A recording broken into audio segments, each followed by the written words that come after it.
Chapter 3 Fulcrum of Encounters. Max and Chloe were sleeping peacefully when Chloe was awakened by a very strong light coming from under the door over her room and spreading on the floor. Not wanting to wake Max up, she decided to go and see what was going on. She got out of bed and went to open the door. After turning the handle and starting to open the door, it suddenly opened and the light so strong dazzled her. She covered her face with her hand to not get blinded, but unexpectedly something pulled her towards the light and she found herself falling into the void. When she opened her eyes, she found herself surrounded by darkness. She stood up and looked around. There's nothing around her. Why am I here? Is there anybody? Hey! But there was no answer. She closed her eyes, trying to relax her mind, but when she reopened them, she saw something unexpected. She saw in a crack that opened in the darkness, her loved one raising her hands as if to protect herself from something or someone, and being riddled with gunshots, and shortly after collapsed to the ground, profusely bleeding, and raising her head for the last time, she whispered, Chloe.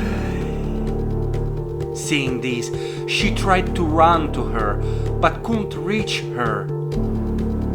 Max! Max! Max! After a few seconds, the crack closed. She slowed down, and then she stopped. Max! No! Chloe fell to the ground for the unspeakable pain, and curling up on herself, she cried like she had never cried before. Why? Why this is happening? Not now that we are reunited. Not now that we have sealed the bond that ties us together. Why must end like this? Tell me why?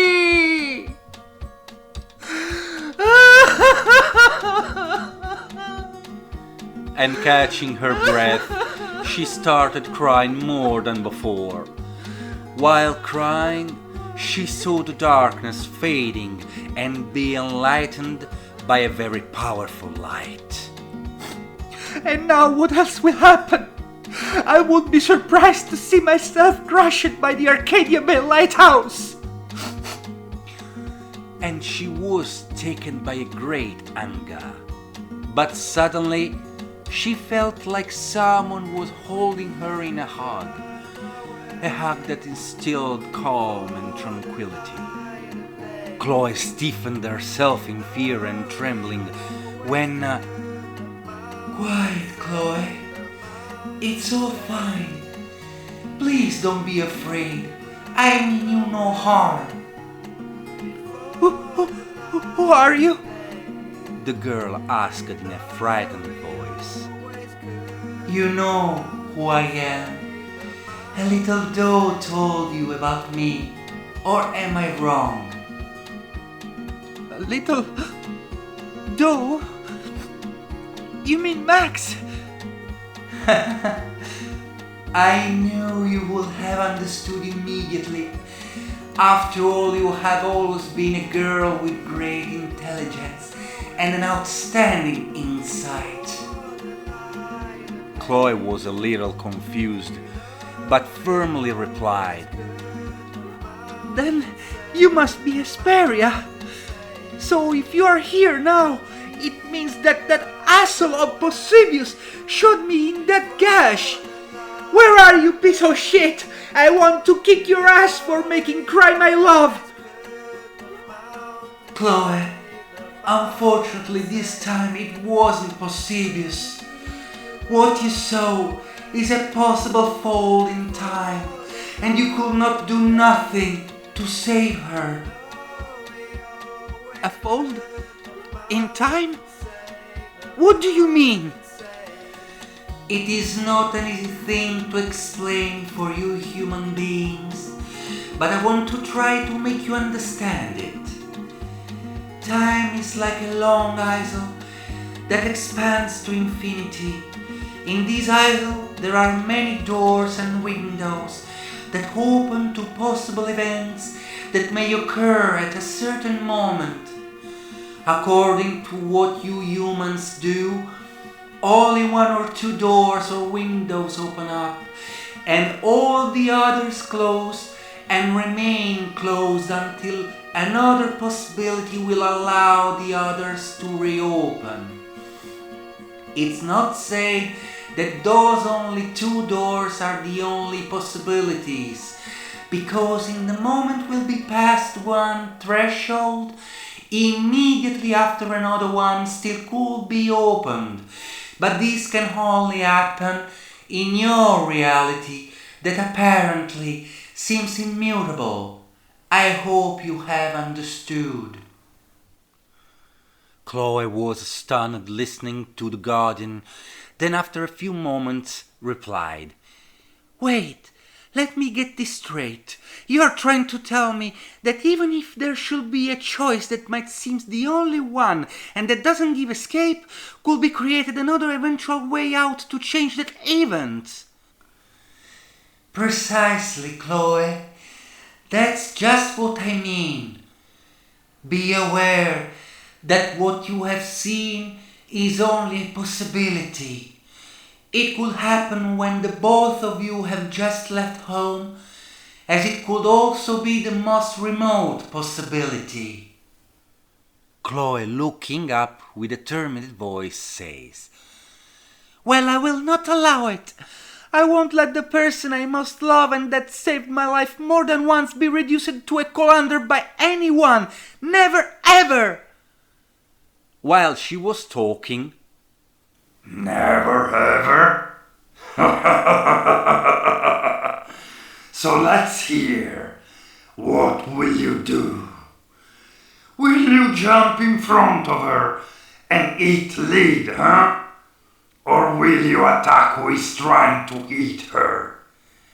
Whatever you'll do, you can't avoid the unavoidable.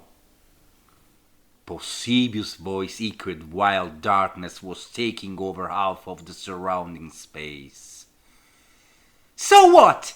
You maybe think I'm not capable to do it? I have seen death straight in the eyes many times. What makes you think I would not do it? Oh, and listen up. Next time that you'll make cry my Max... What will you do? What do you think you can do, little flea? I can also be a flea, but I have the strength of an atomic bomb. Bring it on! Come on! Chloe screamed at him, showing her fists.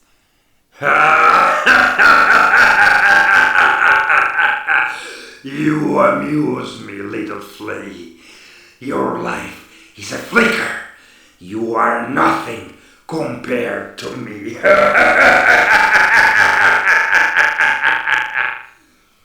Chloe was furious. You don't... While she was replying, she felt a touch on her shoulder that suddenly calmed her. The girl lowered her fists and with a sly and ironic smile said, You know what? The worst coward is the one who talks too much, and I don't give a shit of someone like you. How dare you, little worthless flea! You have no idea of what I can do. Now I will. Don't you dare to threaten her, Posebius! You'll be in big trouble if you touch her! How dare you challenge me, Hesperia! I dare, and I will if I must! You are transgressing the imperishable rules of Asgardians! Very well. If this will make you see reason, but you will regret it! Possedius! Asperio! Stop it, both of you, right now! Have I been clear? A roaring and annoyed voice interrupted them, followed by a misty and golden light that interposed between the two. Mixlo temporum, Gasped the Dark Guardian. Ah, your timingness. Finally you woken up. Chloe, you are in the presence of Mixlo Temporum, the judge of time. The factory of time started working faster than expected, and I have been awakened. I can't stand all this fuss. What's happening, Asperia? Possedius is trying to interfere with the events and wanted to attack this gentle human being, and I was defending her as it's supposed to be, cause he knows that humans cannot be touched. I see. your timingness, but she dared to... Imposed the judge. Shut up, Possedius! I haven't interpolated you! But...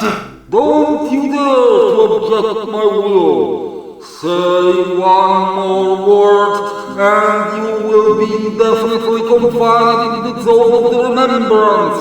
Am I understood? Chloe was incredulous that there was these entities that were ruling over them. Oh, now it's better. So, let's see. Asperia, update me on the latest important events, please. As you wish, your timingness.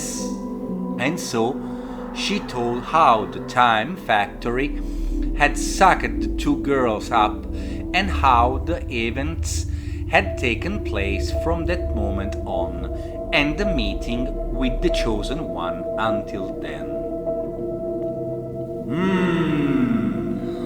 Very interesting implication, I must say. Very well. Listen, human. Your task is to protect at all costs the Chosen One. Her and your destiny, if you will make the right choices, it is and will be unified. It's true that she has got the strain of her power, but despite that, her fragility is something that must be safeguarded. As you protect her, she will protect you. Yes, your timingization, but I would have done it anyway. I owe her all, and I love her like I've never loved anyone else.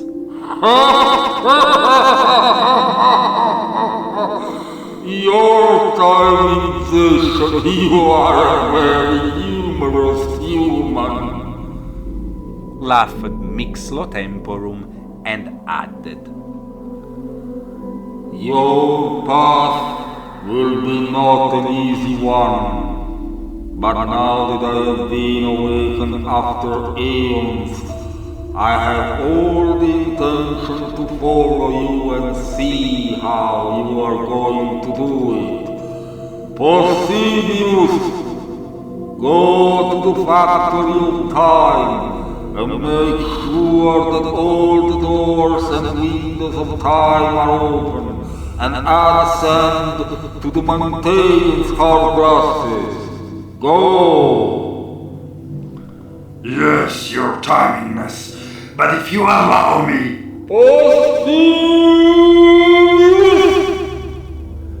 Alright, I'm going.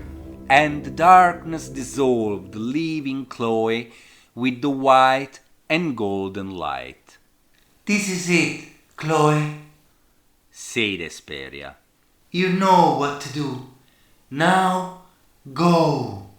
One more thing, human. Now I can say that gush in the time was to put you to the test.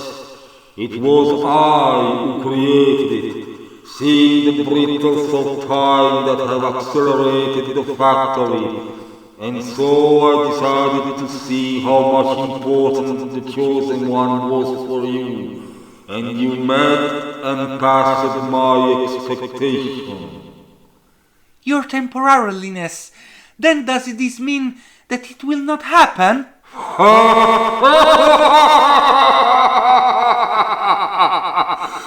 Go, Chloe Elizabeth Price, and don't forget that I will follow you.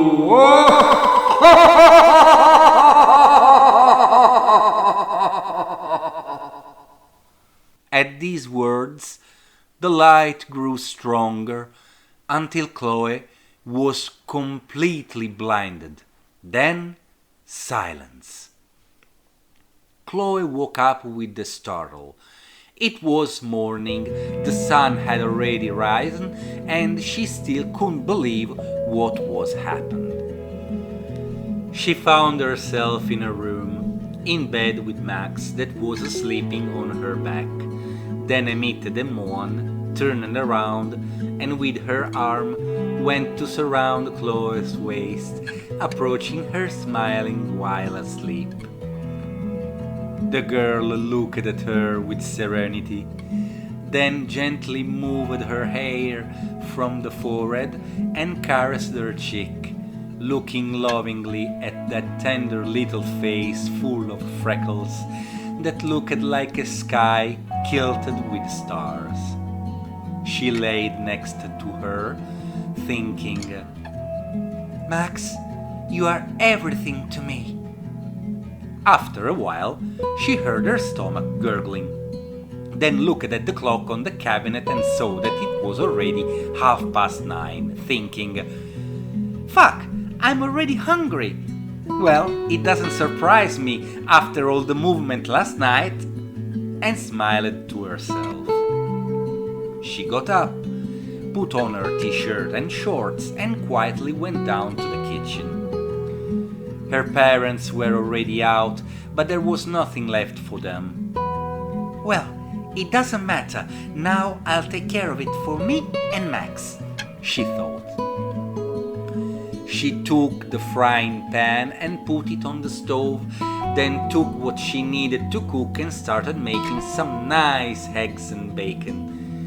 While she was cooking, she remembered the toasts.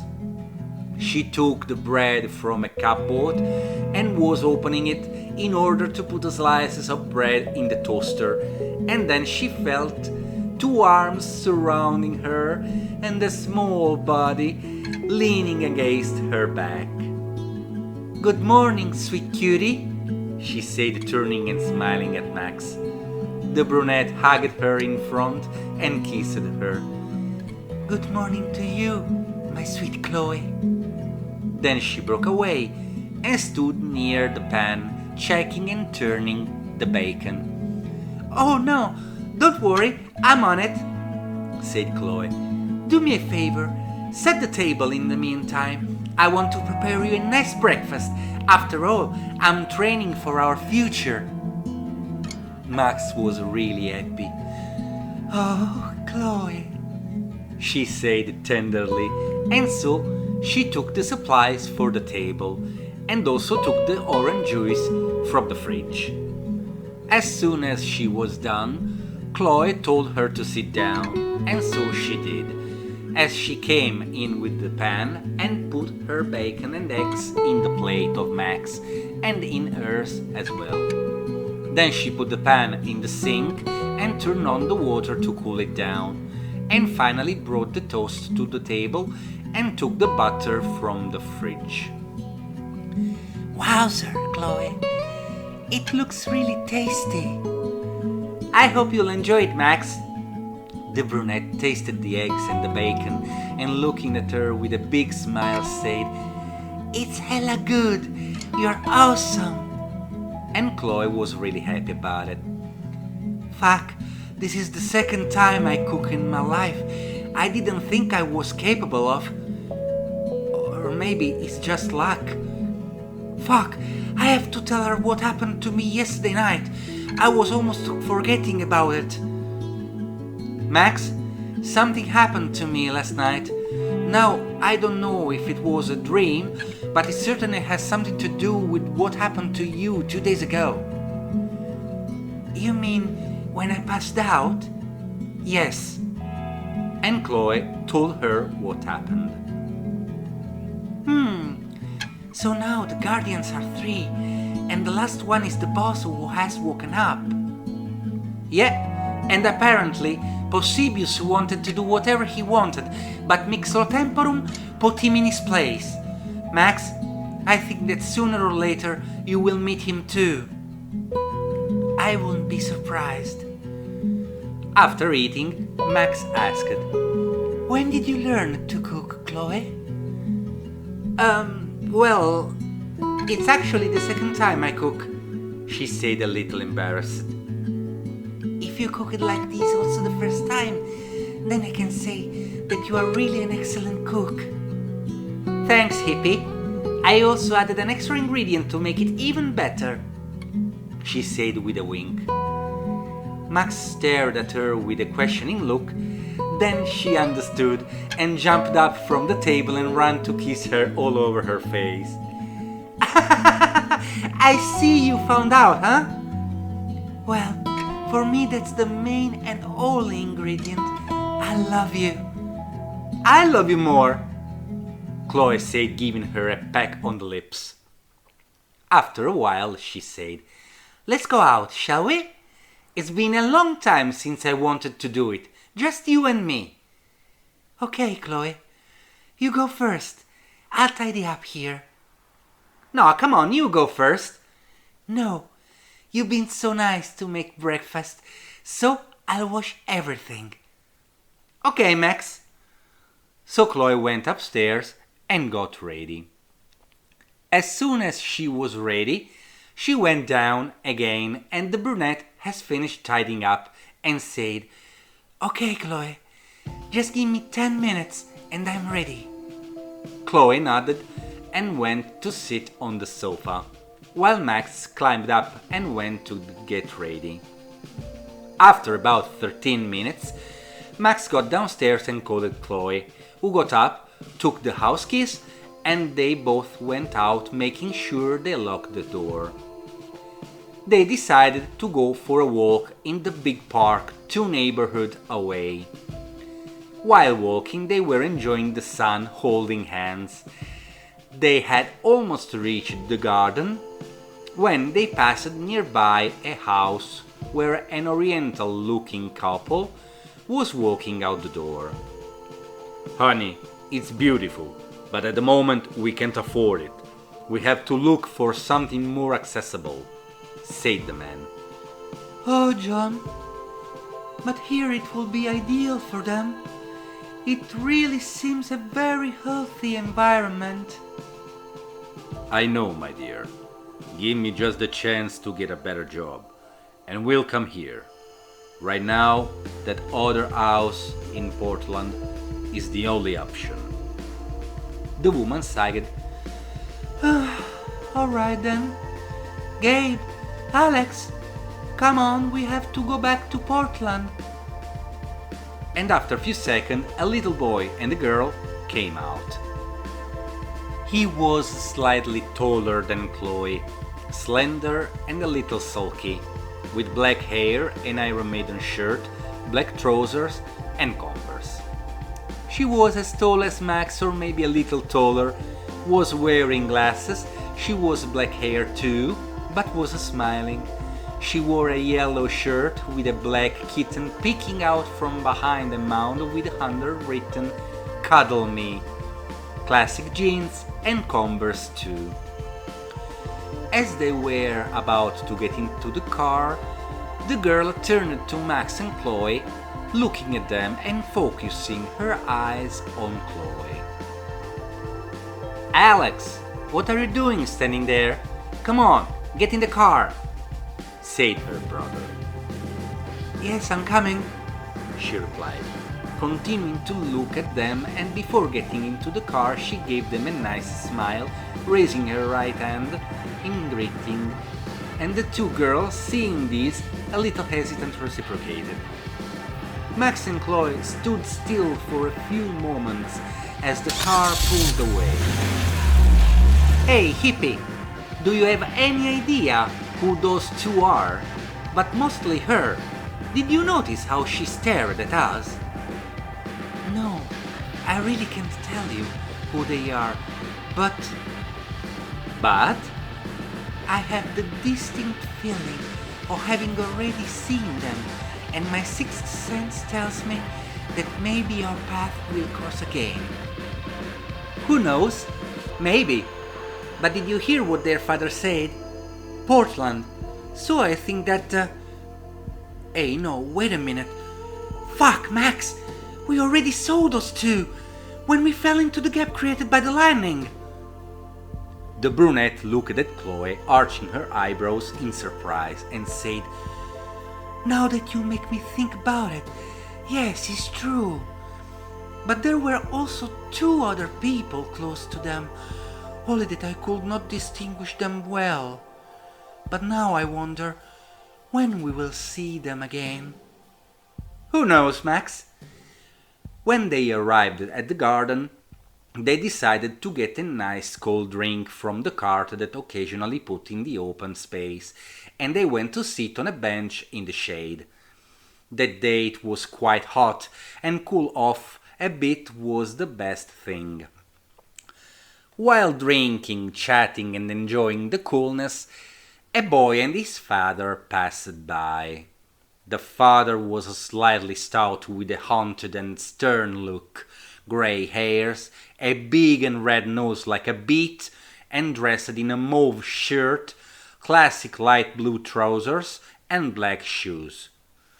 The boy that was with him was long-limbed, with a slightly sad look, a slightly pointed nose, a thread of hairs on his face that could not yet be defined as a beard, dressed in a black shirt with sleeves turned up to the forearm, white trousers, red trainers, and had a beautiful professional camera in his hands. While walking, he saw the cart near the clearing and wanted to take a picture. After taking the picture, his father approached him and gave him a light slap on the back of the head, grumbling, "Distance, idiot! Keep a better distance! You are wasting the film like that!" But Dad, As he retorted, he received a loud slap that almost made him fall to the ground, leaving him a significant sign on the cheek. Do you want to become the best photographer or not? Yes, Dad. Then listen to me, fuck! How many times do I have to tell you that you don't have to reply when I tell you things? Mark, you don't listen to me, then you will do it yourself, and I will throw you out of the house. Do you understand? The mortified boy looked down and replied, Sorry, Dad. Well, now hurry up, idiot. For today I will say that you were pretty crap. Let's stop for a moment at the corner shop, and then let's go home. I wonder why I ever waste time with you. You are the worst failure of my life. It would have been better if you were never born. Chloe couldn't help feeling sorry for him, but Max was pale and shivering so much that her glass fell to the floor. Fuck, having a father like that, and to think that I had David who... Max? What's wrong? Chloe turned to her and hugged her. Hey, what's going on? Why are you shaking so much? His name, Chloe. His name. Max repeated with his gaze lost in the void and with a faint voice and tears running down copiously. What about his name? Oh shit, Max. Fuck, it could be him. She hugged the brunette, trying to calm her down, and when Max finally felt better, said, Now I'm starting to understand something, but I don't think it's just that. You think so? Chloe asked doubtfully. We should know more, said Max. Are you crazy? Look what orc he lives with. Do you really want to risk getting hurt? What do you know what he's capable of? You're right, but I'm afraid the worst will happen. Calm down, hippie.